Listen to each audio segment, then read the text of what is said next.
Bab 3672. Kita tidak beruntung. Demi menyelamatkan Erik, Paman Yuan tidak hanya berjuang dan berwaspada di sepanjang jalan, tetapi juga melanggar aturan klan kera dan bahkan berbohong pada anggota klan lawan yang mereka jumpai di sepanjang jalan masuk. Dalam waktu 1 hari, dia hampir saja menghancurkan reputasi klan kera selama ribuan tahun.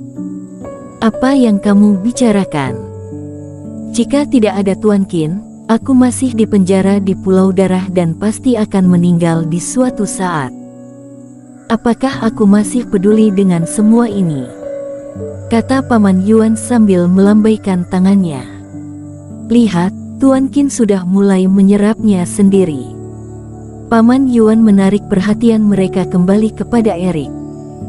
Terdapat beberapa hal yang sama sekali tidak perlu dikendalikan oleh roh spiritual sendiri. Seperti napas manusia, kehausan bawaan akan makanan dan air, atau penyerapan reiki langit dan bumi oleh pertapa abadi. Kultivator tidak perlu aktif mengedarkan reiki. Asalkan berada di tempat yang kuat akan reiki langit dan bumi, kekhasan fisik kultivator secara otomatis akan menarik reiki dan masuk ke dalam tubuhnya.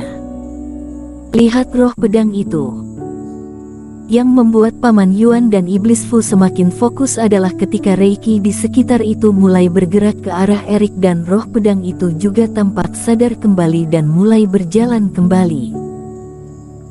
Namun kali ini, meski roh pedang juga mengobarkan reiki di sekitar itu, roh pedang tersebut juga dengan cepat memadatkan reiki ke dalam tubuh Erik. Benda ini tidak lagi membuat masalah, tapi malah membantu Erik menyerap reiki. Tanya Iblis Fu dengan heran. Mungkinkah itu juga merupakan ide sebelumnya? Hanya saja, reiki langit dan bumi tidak cukup kuat sehingga kita tidak paham. Kata Paman Yuan sambil menggaruk kepala. Iblis Fu menggelengkan kepalanya tanpa berkata-kata. Roh pedang ini juga tidak bisa berbicara, bagaimana mungkin mereka tahu apa yang ingin dilakukannya? Tapi, tidak apa-apa. Roh pedang sedang membantu Erik untuk menyerap reiki, sehingga kecepatan pemulihan Erik akan jauh lebih cepat dari yang kita duga. Kita berdua sepertinya cukup beruntung. Paman Yuan juga tersenyum. Meskipun sebelumnya dia sangat marah dengan Christian dan juga panik karena rumahnya yang diledakkan oleh reiki roh pedang tersebut, situasi sekarang tampaknya semakin membaik dan mereka berdua tampaknya bisa bersantai dan beristirahat sejenak. Hanya saja suasana hati yang baik ini tidak berlangsung lama. Wajah Paman Yuan dan Iblis Fu berangsur-angsur menjadi muram kembali. Tanpa alasan lain, kedua orang itu merasakan bahwa cairan spiritual kolam peri bergetar hebat. Awalnya, kolam peri tersebut bagaikan danau yang tenang. Baik permukaan danau maupun kedalaman danau, peredaran auranya cukup tenang. Namun pada saat ini, area itu seolah-olah menjadi kawanan semburan, cairan spiritual di sekitarnya berputar dengan kacau dan kecepatannya terus meningkat. Roh pedang ini tampaknya sedang membantu Erik untuk pulih dengan cepat. Tapi, gerak-geriknya terlalu besar, bukan? Demi tidak mengganggu edaran cairan spiritual di sekitar Erik, Paman Yuan dan Iblis Fu berada pada jarak 10 meter jauhnya dari Erik. Meskipun pada jarak jauh, mereka juga merasakan dengan jelas perubahan cairan spiritual. Tidak hanya gerak-geriknya yang besar, putaran roh pedang ini juga semakin cepat. Sudut mulut Iblis Fu juga berkedut. Meskipun pusaran cairan spiritual seperti ini dapat membuat Erik menyerap cairan spiritual dalam jangkauan yang lebih luas, yang juga meningkatkan efisiensi, pada saat yang sama, cakupan pengaruhnya juga menjadi lebih besar. Setelah beberapa saat, tidak hanya kedua orang itu merasakan pusaran cairan spiritual, sebuah pusaran yang dalam bahkan muncul di bawah tempat Erik berada. Semua riak itu berkumpul dan mengalir ke arah mereka, cairan spiritual menamparkan dan mengeluarkan suara yang kacau. Bahkan membawa tarikan gravitasi yang seolah-olah ingin membawa mereka ke sekitar Erik. Tidak, kita harus menghentikannya agar tidak terus berputar. Jika tidak, kita pasti akan ketahuan oleh orang-orang di luar, ujar Iblis Fu dengan wajah cemberut. Benar, roh pedang ini harus dikendalikan. Paman Yuan dan Iblis Fu segera bergegas. Meskipun mereka sangat berharap Erik bisa sadar secepat mungkin, tetapi juga tidak dengan cara gila seperti ini. Jika terus memperbesar momentumnya seperti ini dan mengejutkan para pengawal di sekitar ini sebelum Erik sadar, bukankah itu akan menghancurkan rencana mereka? Hentikan!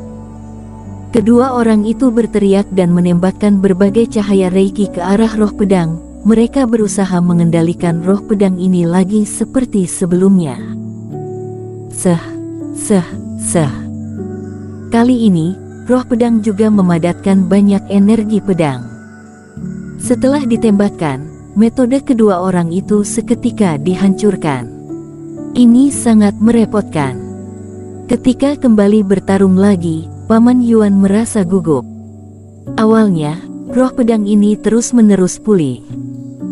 Sebelumnya, setiap kali melawan roh pedang tersebut, tingkat kesulitannya menjadi semakin dalam. Sekarang, roh pedang tersebut berada di kolam peri, di mana memiliki cairan spiritual yang sangat kaya, dan kekuatan roh pedang ini semakin meningkat. Kedua orang itu mengeluarkan beberapa jurus, tetapi tidak hanya gagal mengendalikan roh pedang, juga hampir tertusuk oleh cahaya pedang yang disemburkan oleh roh pedang. Dan roh pedang ini sepertinya emosi akibat terpancing dengan aksi kedua orang itu. Kali ini, roh pedang tersebut seolah-olah ingin sekaligus melampiaskan semua amarah yang sebelumnya telah ditekan berkali-kali. Tubuh Erik tiba-tiba melayang dan di bawah kendali roh pedang, cahaya pedang meletus dari tubuhnya. Kali ini, ribuan energi pedang berkumpul di dalam kolam peri pada saat yang bersamaan, kemudian bergegas menuju kedua orang itu dengan cepat. Melihat begitu banyak energi pedang yang menyerbu ke arah mereka, ekspresi mereka berubah drastis. Pada saat mereka bergegas kembali, mereka menggunakan berbagai cara untuk menghalang energi-energi pedang itu. Hati-hati! Ketika melihat beberapa energi pedang yang hendak menembus tubuh Iblis Fu, Paman Yuan segera menarik Iblis Fu ke arahnya. Paman Yuan, apa yang kamu lakukan? Tanya Iblis Fu dengan kaget ketika merasakan Paman Yuan menariknya sambil berlari ke atas. Apa yang kulakukan? Tentu saja melarikan diri. Roh pedang ini sudah gila. Kita sama sekali tidak bisa menghentikannya. Bukankah kita sedang menunggu mati jika terus di sini? Kalau begitu, apakah kita biarkan benda ini terus menarik cairan spiritual di sekeliling ini? Itu akan segera memengaruhi bagian atasnya, kata Iblis Fu dengan gugup. Tidak ada cara lain, kita harus bertahan hidup terlebih dahulu. Paman Yuan juga ingin menangis tetapi tidak memiliki air mata. Tidak ada gunanya untuk tetap di sini dan mereka akan mudah dibunuh oleh roh pedang. Oleh karena itu, lebih baik mereka keluar dan mencari peluang. Aku menarik kembali apa yang aku katakan sebelumnya, kita sangat tidak beruntung. Gerak-gerik kali ini pasti akan menimbulkan masalah besar. Seh.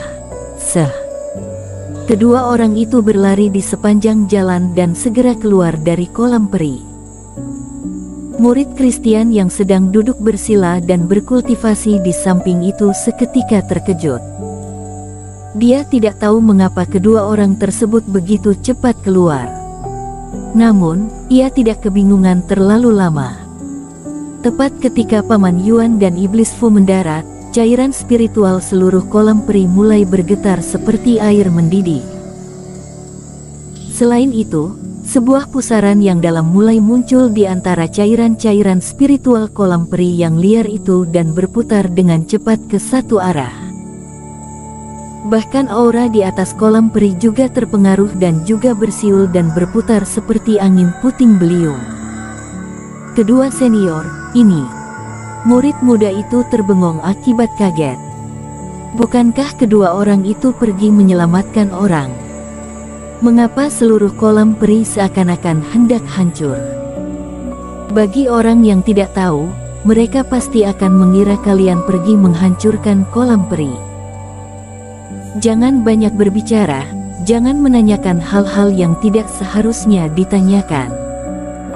Setelah munculnya gerak-gerik yang begitu besar, Paman Yuan dan Iblis Fu juga tidak lagi memiliki cara pada saat ini.